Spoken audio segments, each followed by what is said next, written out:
কোরআনের কোন সূরাটি একটি রাতের নামে নামকরণ করা হয়েছে?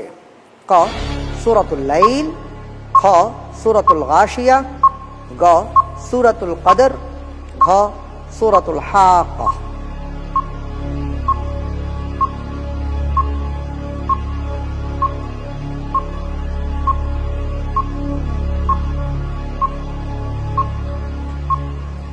একটি রাতের নামে নামকরণ করা হয়েছে।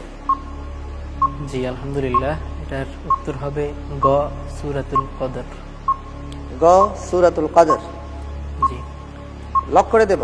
জি লক করে দেয়া হোক সূরাতুল কদর।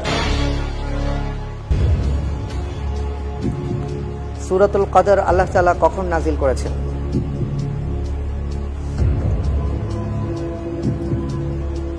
কখন নাজিল করেছেন সূরাতুল কদর?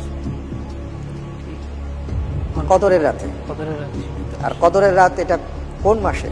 রমজান মাসে শেষ 10 দিনের বেজর রাত্রিতে এটা তালাশ করার জন্য হাদিসে এসেছে। আচ্ছা, আর এই আয়োজনটি যে যাচ্ছে এটা কোন মাসে যাচ্ছে? রমজান মাসে। রমজান মাসে। আল্লাহ তাআলা কবুল করুন। দেখি আপনার উত্তরটি সঠিক হয়েছে কিনা। সঠিক উত্তর